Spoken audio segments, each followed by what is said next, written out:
Buenas Micronesia, buenas Tauta Micronesia. My name is Troy Torres. And I'm Johnny Rosario. Welcome to our studios here in Tumon, Guam. It is Saturday, September 28, our second show of the day. If you missed the one that we had at 12:30 this morning, well, welcome again to our studios today. We hope you're having a wonderful Saturday night. It was a beautiful day in Guam. Very beautiful. Right? I was awake for part of it. Yeah, and it was beautiful from my bed. I got my haircut from Jessup Collins over at Royalty Cuts today. What's his name? Jessup Collins. He's from Guam? No, not with a name like Jessup. No, there was a Jessup. From Guam? That we went to, I believe we went to Bishop together. Oh, it's not him. Oh, okay. He's from Ohio. Okay. And he's married to a I just local remember girl. that name because allegedly we stole the car in the middle of the night so I can bring my friend to her boyfriend Jessup's house. We stole it from Jigo all the way to Talafofo. This was more than 3 years ago? Yeah. Okay, so you stole the car. Yes. You borrowed it. We stole it. You Hell returned no. it. Did you Pushed return it out of the garage and everything. You were kids? Yeah. Oh, see, so not even adult statute. Well, it's at Royalty Cuts. It's right next to Infusion Coffee Shop in Upper Tumon, across from Nissan, whatever. Oh, where that Korean restaurant is. Midam, yeah. And I just wanted to say that because I think he did a good job. Okay. And he was. Oh, and his wife Maricel is one of our fans. Hi, Maricel. Hi, Maricel. And hi, everybody. Thank you very much for joining us. Can you go to my screen, Chalu? Tomorrow is Tossie's car wash over at 76 Circle K in Sinahanya. It's from 9 a.m. to 3 p.m. We'll be there after Trench.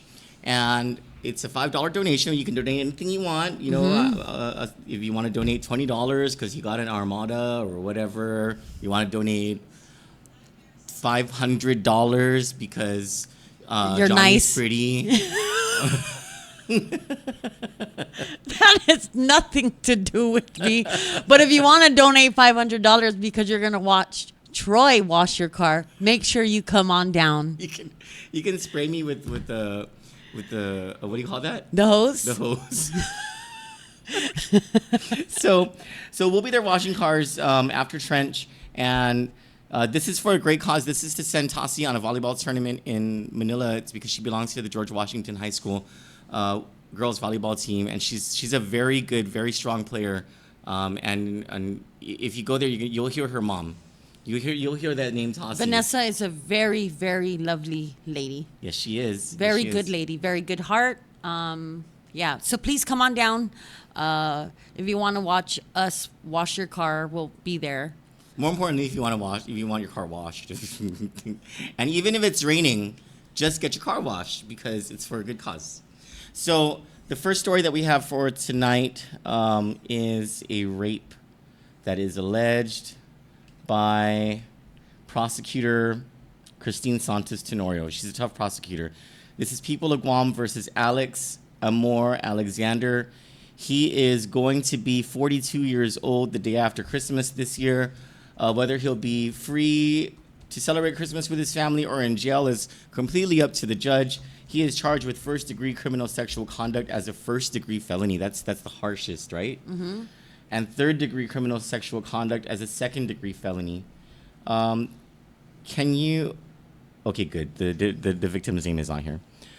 So in her declaration of probable cause, Christine Tenorio says that on or about September...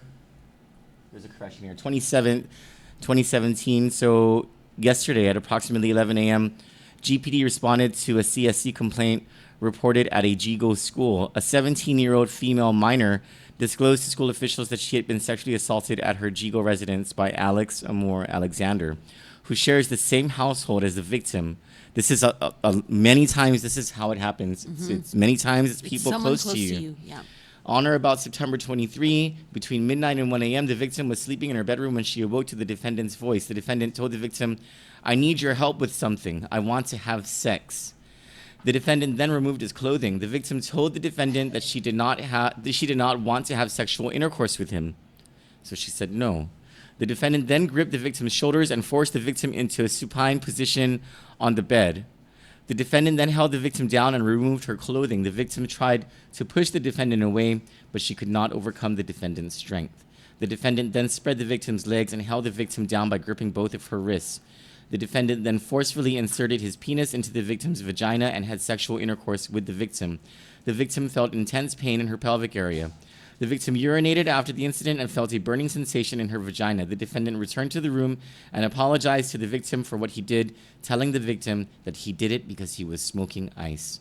Based on the foregoing, there is probable cause to charge Alex Amor Alexander with first-degree criminal sexual conduct as a first-degree felony and third-degree criminal sexual conduct as a second-degree felony. Signed by Christine Santos Tenorio, the prosecutor. Let me bring up this guy's picture so you guys can see who he is. This is him. Alex Amor Alexander, AAA. He had some funny parents, I'm sure. So, this guy's a douchebag. Super douchebag. This woman, or this young lady... I'm glad she said came no. forward. Yeah. I'm sorry? I'm glad she came forward, and we got to Yeah. give it up to the schools who accept these complaints. And took it And, seriously. yeah. So I'm pretty sure DOE and their counselors and the administrators there are trained on sexual assault and to be looking out for signs, and especially teachers, because that's where it can start. Yeah. That the kids can't speak at home or tell the people at home. So when they get to school, the teacher is the first line of defense for these children. Yeah, you're So absolutely right. I really think that the government, hopefully Regine's bill to get teachers paid what they're worth, that's another incentive for them. But most of these teachers that do what they do not do it because of money, Troy. Yeah, I know. The good ones. Yeah. The good ones.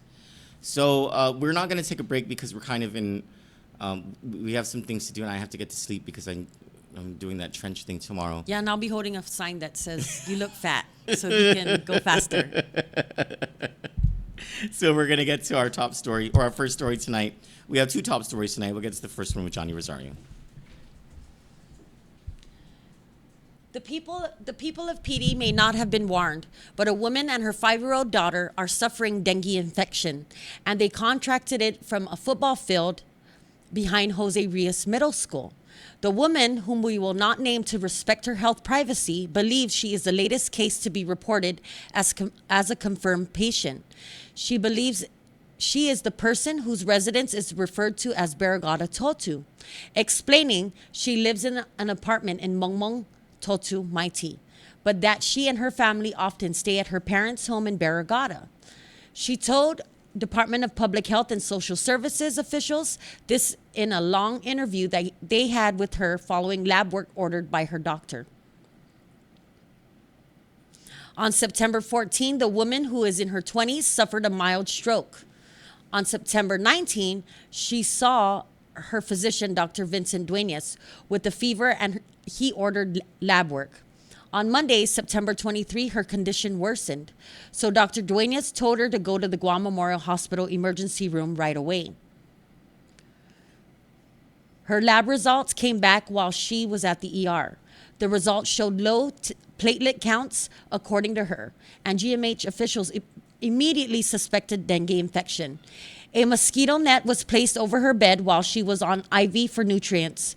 She was released, and the next day, September 24, she met with infection control officials at DPHSS, along with her daughter, who also started showing symptoms the day before. Her daughter, who attends BP Carbolito Elementary School in Barragata, was tested at IHP Medical Group in Harmon under Dr. Louis Cruz's care on September 23. When her daughter started feeling ill, she did not start having fevers until September 26. Her fevers for the past 3 days have ranged between 102.6 degrees Fahrenheit and 103 degrees Fahrenheit. While the infection control officials on September 24, she was asked about her medical and travel history and her whereabouts in Guam, among other questions. The woman told officials that she is certain she contracted the virus from the football field in Petey during a practice of the Mendikiki Division team, the Outlaws, a youth football team. She said while at practice, a swarm of mosquitoes bit her. She showed them the bites and described them as painful swellings. She said the bites themselves were painful. The woman's fever has not subsided. She is also nauseated and experiencing joint aches, bleeding gums, and severe chest pains. She said neither GMH nor Public Health has contacted her about her test results, and no one is providing her any guidance as to the care she's supposed to be receiving. They gave us these big mosquito nets, and that was it, she said. Public Health would not disclose her daughter's test results, telling her they give those results to the doctor. The problem, according to the woman, is that Dr. Cruz left island shortly after he saw her daughter on September 23 at IHP. The girl has not been to school since the onset of her fever. It is unclear whether these two cases have been reported by the Joint Information Center. Department of Education Superintendent John Fernandez has not returned our calls and messages to see whether the BP Carbolito Elementary School community in Barrigada is aware of this development. No one answered the phones at the JIC, and Civil Defense spokeswoman Jenna Blas did not return our calls for answers. The woman is most concerned about her daughter's classmates at Carbolito Elementary and the kids who practice and play football at the PD field and the residents there. She said that she informed the coordinators of the Outlaws about the situation, but that they have not canceled practices and games there because the government has not released any information about any suspected infection borne from mosquitoes in PD. Infection control officials have said it is difficult to ascertain where patients were bitten. In this case, however, the woman told infection control officials about the swarm of mosquitoes at the PD field that bit her days prior to the onset of the symptoms. She also told them about her daughter's attendance at the Barrigada Public School. Quote, "I just want for PD families to know," she said, referring to the lack of any alert to the residents of PD. Kandit informed Governor's Director of Policy, Carlo Branch, about the situation. Mr. Branch said he will call Tom Nadal, who is in charge of the Vector Control Unit, to send a team to PD area tonight.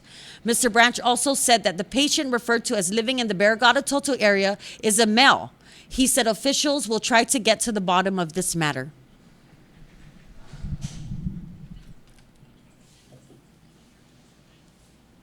Are we going to answer on this? Just a little. Okay. Okay. My concern is, first of all, the patient. Yes, and her daughter. No, them not telling her, because I spoke to this person today. Okay. She's been vomiting. So because I have children and because I worked in a clinic, I am not a medical professional whatsoever. Mm-hmm. But I was trying to find out to make sure that this lady is staying hydrated. Yes. Right? Okay. To find out that no one told her that you cannot take big sips or big gulps of water or juice to hydrate. Mm-hmm. You got to take sips because your stomach cannot handle it. Okay. Because you'll just vomit it because it's too much for your body to absorb.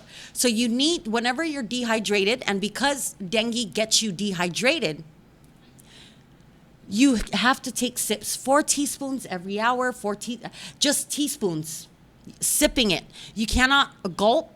You cannot force yourself. Okay. You don't have to eat anything as long as you are keeping yourself hydrated. And the way to do that is to just take small sips. Is this stuff like, okay, there's water, of course. Yes, Gatorade, Pedialyte, coconut juice. Ensure. How about Ensure? Ensure's good, but I believe because it might be hard on your stomach. Okay.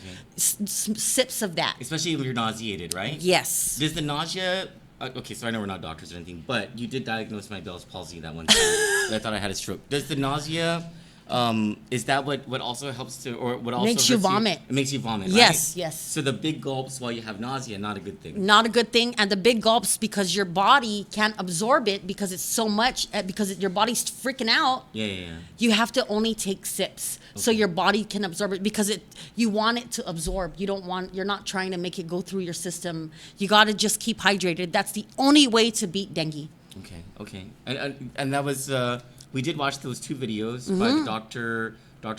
from Guam. Of course. And the doctor From the Philippines. and Yes. the doctor from the Philippines. Yeah, we don't even know his name, right? No. You Yes, forgot. we do. I just forgot what it is. So I'm sure. Dr. Mata. It's Dr. Mata. Okay. So That's the part that I did. Well, how can you not explain? Even public health can explain it to her. You know what I mean? so she was there that one day, and so she's been calling. She's Right. been trying to get. So I guess. I'm not sure where the communication is, even with her daughter, with the lab results. I'm not sure how when you run a multi-specialty clinic, Like IHP. okay.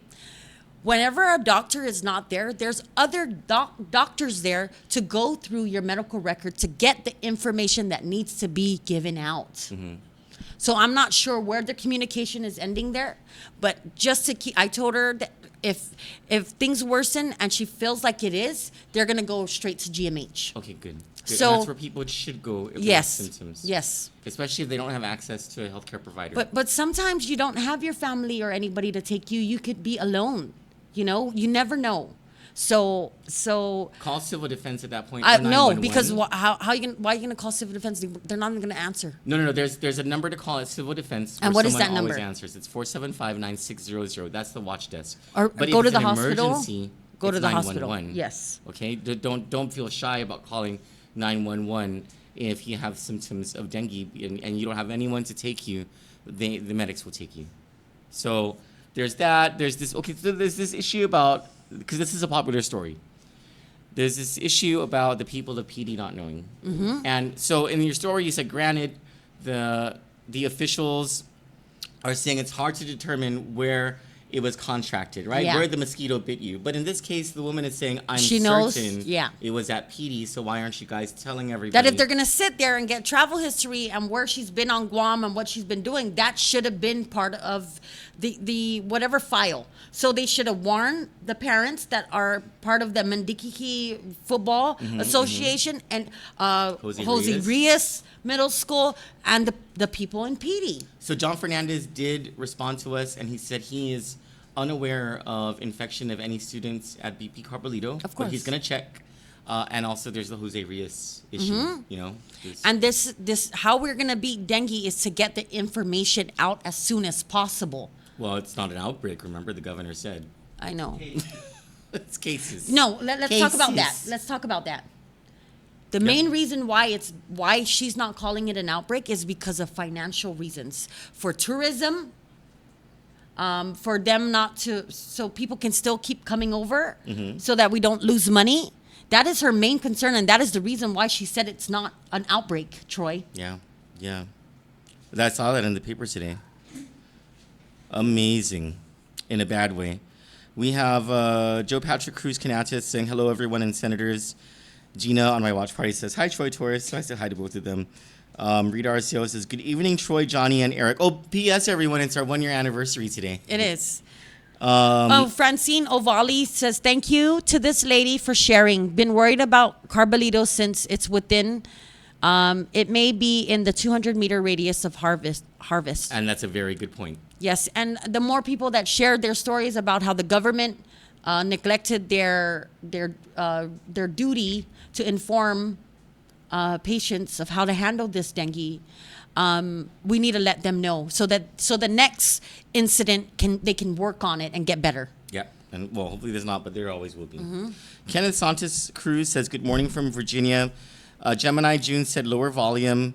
Ralph and Pinko says sounds evil. There's probably some feedback issues though, but I think it's because I Of had your my camera watch on party, my watch yeah. party. Yeah. Jan, Aaron, Noreen Figueroa are waving. Teresa Ann Camacho Evangelista says hi, my Johnny. Hi. Davina Benavides says something Hi, Mama. wrong. Feedback pausing. That's probably from my watch party. And then she says much better because I turned off my camera thing. And then on the Facebook, on our actual page, several people, John Davica Gogley say good evening. Phil Cruz, buenas. Vincent Cruz says good evening. Jonathan Lamelo again says buenas from Texas. Carmen Leongro says good evening, Troy and Johnny. Julissa Marie says good morning, Troy and Johnny. Carl Blas says half a day. Marvin Francisco says half a day from Good Times. Is the car wash tomorrow? Just bought some tickets. Thank you, Marvin. Yes, the car wash is tomorrow from 9 a.m. to 3 p.m. We look forward to seeing you there. Doreen Sabalos says buenas. Monica Deveras says hi, everyone. Troy, you rock on that yellow tank top. I didn't change. We've just been working the stories. Marvin says they sold quite a few. Too bad we can't post pictures. Remy Lynn Astonoma says, I just don't understand why. Marvin says, your favorite religion, lesbians. All right, let's move on. We'll get to the other comments after our final story of the night. Benita Magnolia is taking the fall for not remitting withholding taxes from Guam Memorial Hospital Authority employees' payroll the past 5 years, even though several other people knew and looked the other way. One of them is current hospital administrator Lillian Perez Posadas, who ironically fired Ms. Magnolia from her job as GMH financial officer. Ms. Perez Posadas, prior to her appointment by Governor Lulian Guerrero as the GMH administrator, was the vice chairman of the GMH Board of Trustees. In response to Kandit's inquiries as to her knowledge of the withholding tax debt, Ms. Perez Posadas wrote, quote, as a former Board of Trustees member, no, I was not made aware of the non-payment of withholding taxes, unquote. Records of GMH board meetings, however, say something different. As late as August 30, 2018, at a meeting attended by Ms. Perez Posadas, Ms. Magnolia clearly did report that at the time, $4.1 million was owed for income tax withholdings from employees. The entry in the minutes of the meeting under Section D, report of the CFO, reads, quote, accounts payables as of July 19, 2018 was $16.9 million, of which $9.4 million were over 90 days outstanding. At risk were payroll payables of $9.4 million, with $4.1 million of that amount owed for income tax withholdings and $3.1 million owed for retirement. Ms. Magnolia noted that the hospital continued remitting the employee shares to the retirement fund, unquote. That was the entry on minutes of that day. Ms. Perez Posadas did acknowledge her awareness of the non-payment of retirement contributions to the Government of Guam Retirement Fund. Quote, what we, the board members, were advised and even served with a legal writ of mandate was the failure to pay the employees' retirement, she wrote. The current GMH administrator wasn't just made aware of the withholding taxes issue last year, though. Public records and reports dating back to 2016 indicate widespread knowledge among public officials of the issue. It's because former Governor Eddie Calvo, former GMH Administrator Peter John Camacho, and Ms. Magnolia made no secret of the hospital's precarious financial situation. Beginning in 2016, Mr. Calvo convened a hospital modernization task force. Among its goals was to build the infrastructure to accommodate money-making services at GMH so the hospital could sustain itself without legislative appropriation. The initial investment, as he called it, would come from proposed bond proceeds. A portion of the bonds would pay down GMH's debt. A portion of that debt was the growing payroll taxes overdue to the Department of Revenue and Taxation. Former Senator Dennis Rodriguez, who was the Legislative Committee health chairman, also helped with solutions. He led a task force himself that proposed a new hospital facility as well as a robust plan for universal health coverage for all residents. A portion of his plan also would have addressed the hospital's growing debt to vendors, including the payroll taxes. Then Bank of Guam President Lulian Guerrero, among others, was an active member of that task force. She was aware of the problem as well. The Calvo and Rodriguez task forces, each developing solutions between 2016 and 2018, had the active involvement and participation of high-level officials, senators, GMH management, and its board to include Ms. Perez Posadas. By 2017, the task force's findings of critical needs at GMH had produced enough public pressure to light a fire under the rest of the legislature. On July 10, 2017, following extensive consultation with the GMH Board of Trustees, Mr. Calvo sent Bill number 141 to senators asking to float a $125 million bond to fund the totality of his plan for GMH, including the payment of taxes. At the time, GMH was suffering through its second fiscal year of underfunding from the legislature for its operations, despite repeated warnings from Mr. Calvo himself. The political reality was twofold. First, Democratic senators saw GMH as an Achilles heel for then Lieutenant Governor Ray Tenorio, who was already mounting his gubernatorial campaign upon the pedestal Mr. Calvo had cemented for him. Second, it was rumored that Mr. Rodriguez, the Health Committee chairman, would run for governor as well. Senators were dead set against feathering either of their caps. GMH's financial success would be political achievements for Mr. Tenorio and Mr. Rodriguez. Its continued problems would make it harder for their election. By November 17, 2017, the financial situation had taken a nosedive as rumors of a Centers for Medicare and Medicaid Services inspection of GMH were swirling. Mr. Calvo had a hearse parked in front of the Guam legislature that day to build even more pressure on senators to pass his or any solution to solve GMH's problems. Mr. Rodriguez introduced Bill number 185 to dedicate excess revenues from that fiscal year to GMH operations. Senator Therese Terlahi introduced Bill number 225 to use excess hotel occupancy tax collections for GMH. Then Speaker B.J. Cruz introduced Bill number 260 to raise alcohol taxes and dedicate the funding to GMH. Senators remained apprehensive about floating a bond to fund the critical improvements and its growing accounts payables. News of a report of deficiencies by CMS came by the start of 2018. Mr. Calvo threw the legislature into session on Valentine's Day 2018 to consider a bill that would increase the business privilege tax by 50% and dedicate most of that funding to GMH. Senators defeated the measure. On February 28, 2018, he threw them into session again, this time to create a general sales tax that would fund GMH. Senators adjourned before any debate on the bill, so he threw them right back into session with an identical measure. Within minutes, they rejected it. By March 7, Mr. Calvo took the extraordinary step of calling the legislature into session to authorize him to furlough employee work hours, essentially ordering a 32-hour work week for non-essential GovGuam employees through the end of the fiscal year. The savings from the furlough would go to GMH, which was quickly approaching a deadline to submit a financial plan to CMS or risk all Medicaid funding. That was the wake-up call to senators, but only insofar as they were concerned about the immediate CMS threat, not the overall financial condition of the hospital. That's when Senator Joseph Augustine introduced the infamous Public Law 34-87, signed into law by the governor on March 16, 2018, as the only compromise the legislature would make. The concession cost taxpayers increased prices on nearly almost everything on store shelves and every service available.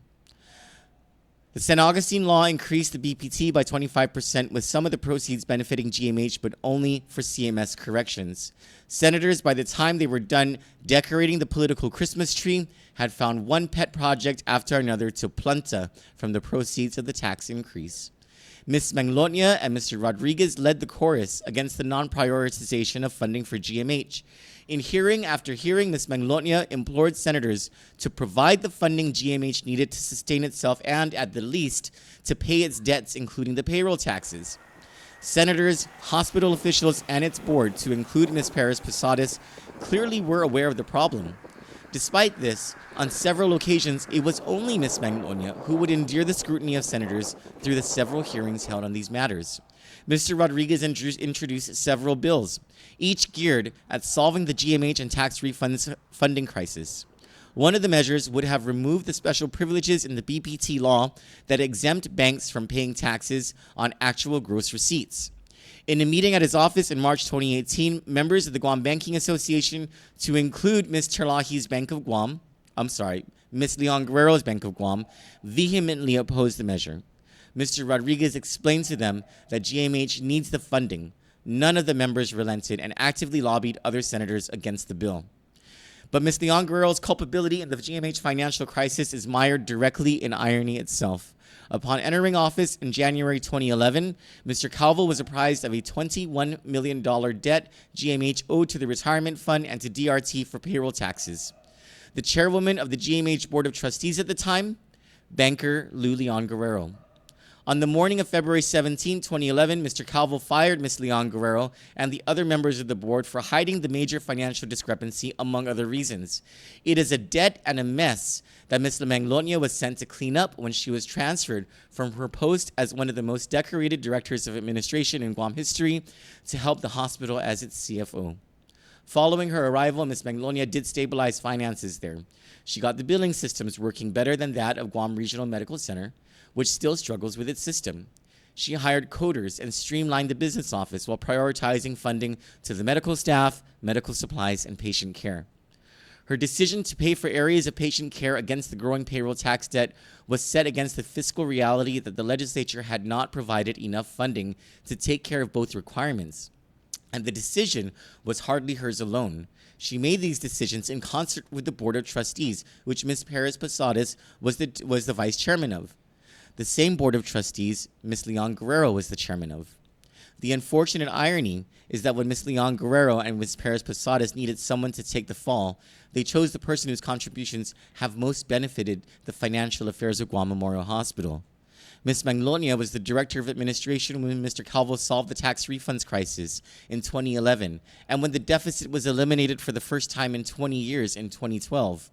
Earlier this year, Ms. Magnolia had achieved the impossible for GMH, the rebasing of TEFRA, which increased the rates GMH could charge to insurance companies and to CMS for the first time since 1997. Ms. Leon Guerrero did not give Ms. Magnolia any credit for the achievement, saving the credit instead for herself. Your comments.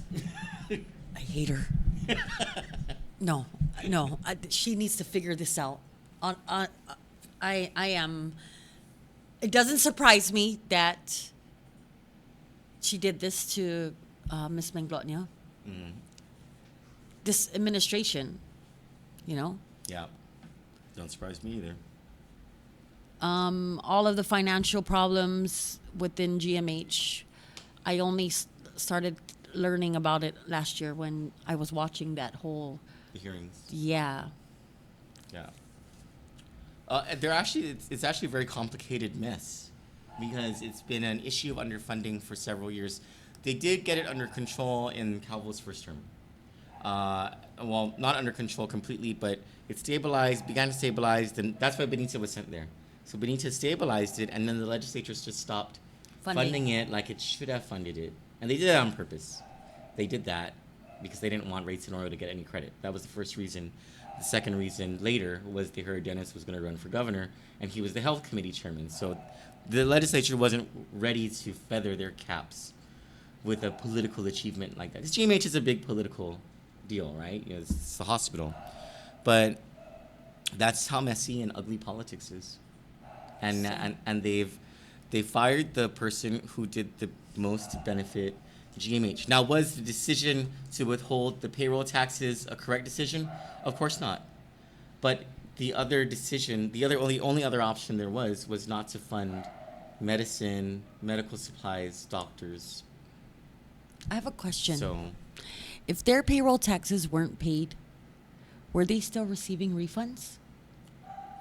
That's a good question. So they did say, like for the retirement, right? Retirement fund? No, I'm talking about, I'm a GMH employee. Yeah. My employer is not paying my taxes. So how can they claim it, right? Right. I don't know. That's a good question. I'm sure the government of Guam would love to not answer that question from us. Think about it. Yeah, that's a very good question. For how many years were they not?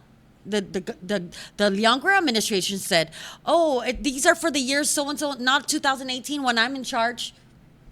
That's because they get to enjoy the fruits of that tax increase, the 5% BPT. A portion of that was dedicated to GMH.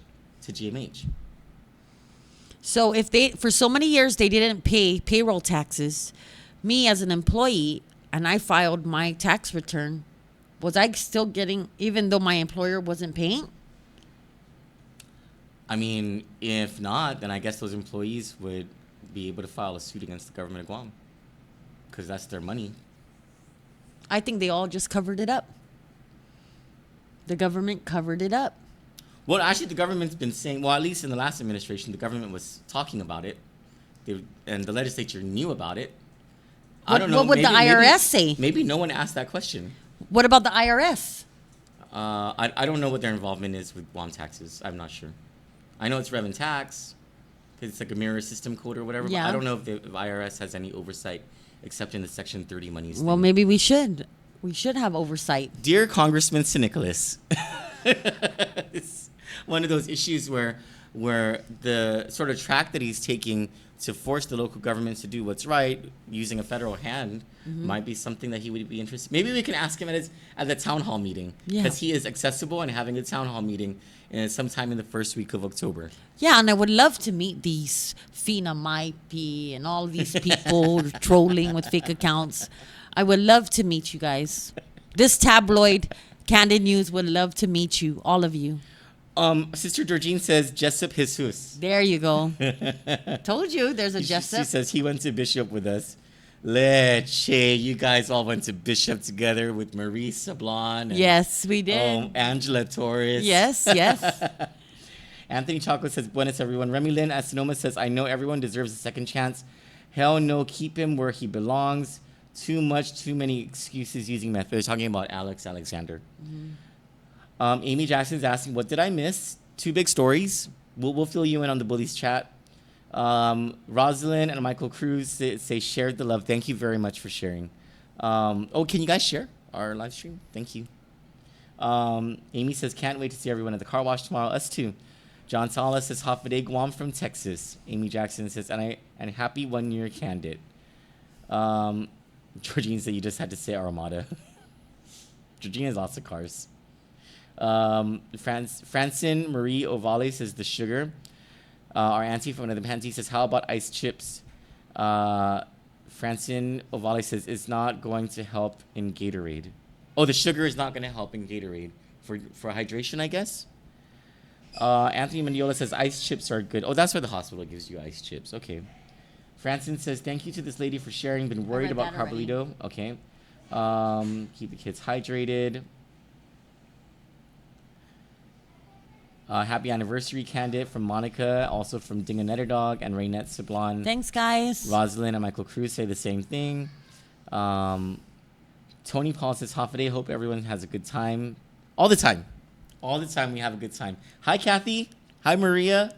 Hi, Darlene. Darlene went to Bishop with you guys. Yes, she did. Oh, true. You guys probably had criminal records in the 8th grade.